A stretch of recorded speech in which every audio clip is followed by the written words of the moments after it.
Hora agora dessa nossa parceria exclusiva com o Bom Dia Mercado. O Theo Takaki já está aqui com a gente para poder nos trazer aí quais são as principais movimentações para a agenda da Rosa Riscala hoje, meu querido. Bom dia para você. Bom dia, Débora. A guerra no Oriente Médio entra em uma nova fase nesta segunda-feira. O secretário do Tesouro americano, Scott Bessent, dará uma entrevista coletiva às 3 da tarde, pelo horário de Brasília, para detalhar aí as sanções econômicas sem precedentes que foram anunciadas na semana passada por Donald Trump contra o Irã.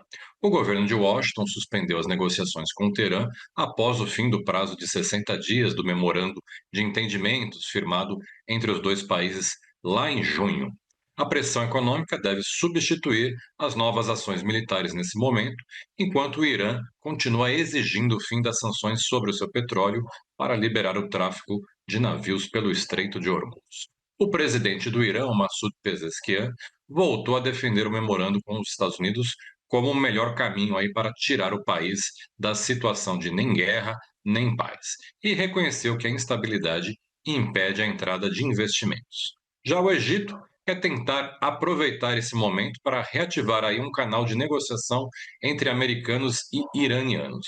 Porém, não há nenhuma indicação de disposição de retomada das conversas. Os Estados Unidos devem seguir na sua estratégia de aumentar o custo econômico do Irã para forçar concessões. Já o Irã ameaça atacar países vizinhos que aderirem à pressão americana e também atacar rotas alternativas de transporte de petróleo na região.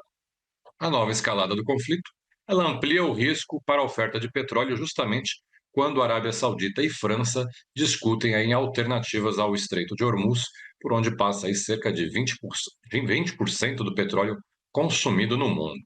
O Iraque também busca, junto à Arábia Saudita, um espaço para elevar a sua produção e exportação.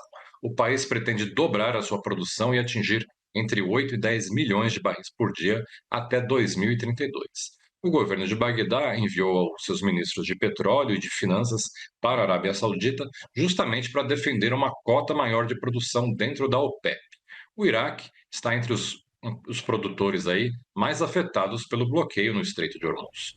Seja como for, né, essa notícia de que o Iraque pretende dobrar sua produção já traz alívio ao mercado de petróleo nessa manhã, com o preço caindo aí quase 2%. O Brent está sendo negociado pouco abaixo dos US$ 93 por barril.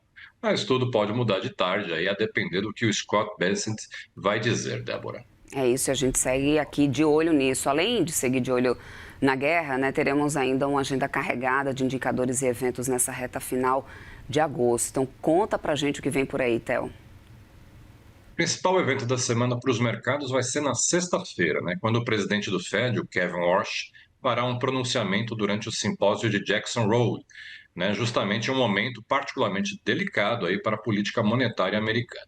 O Warsh irá ao encontro de banqueiros centrais, pressionado pela alta do petróleo, né, que mantém os riscos para a inflação, e pela disparada dos juros longos, além da intervenção do Tesouro aí no mercado de treasuries, o que aumenta as preocupações com a trajetória da dívida americana.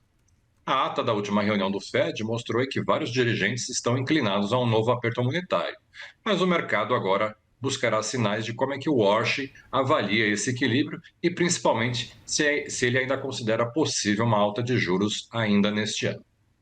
Antes da fala do Warsh, em Jackson Hole, teremos na quarta-feira a divulgação do PCI de julho, né, o dado de inflação preferido do Fed. Também na quarta-feira saem a segunda leitura do PIB americano do segundo trimestre, os dados de renda e gastos com consumo e as encomendas de bens duráveis. E na quinta, teremos os dados de pedidos semanais de auxílio-desemprego, que ajuda aí a atualizar o quadro do mercado de trabalho americano. Hoje, o destaque fica por conta do Índice de Atividade Nacional, medido pelo Fed de Chicago no mês de julho e que sai daqui a pouco às 9h30 da manhã. Além dos indicadores, o mercado americano também estará atento aos balanços. Teremos Salesforce e principalmente a Nvidia, né? Ambos sairão na quarta-feira após o fechamento. Os números da Nvidia chegam aí em um momento, né, em meio a um mercado questionando a sustentabilidade dos investimentos em inteligência artificial, depois que os elevados gastos das empresas de tecnologia contribuíram aí para pressionar as ações do setor nas últimas semanas, Débora. É isso, e aqui no Brasil, o que será destaque, né, nos mercados nessa semana, Theo? Por aqui, a agenda da semana está recheada aí de dados de inflação e de mercado de trabalho, né, que ajudarão a calibrar as apostas para os próximos passos do Copom, depois dos sinais recentes aí de desaceleração da atividade. O principal destaque será o IPCA 15 de agosto, na quarta-feira.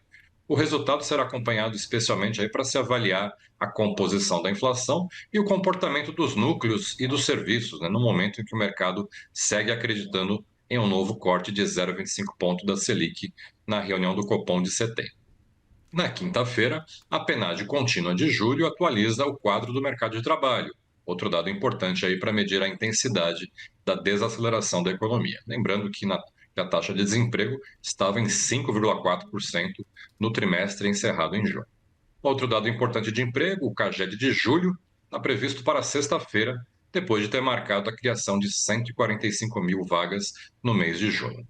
A agenda doméstica terá ainda na quinta-feira os dados de transações correntes e o investimento direto no país. Na sexta, sai a inflação do aluguel, o IGPM de agosto, e também o resultado do governo central em julho. E hoje o destaque fica por conta da participação do presidente do Banco Central, o Gabriel Galípolo, na abertura do evento Febraban Tech 2026, a partir das 10 da manhã. Suas declarações sempre entram aí no radar do mercado, em busca de alguma sinalização justamente sobre os próximos passos da Selic. E de tarde, às 3 horas, teremos a divulgação do dado semanal da balança comercial, Débora.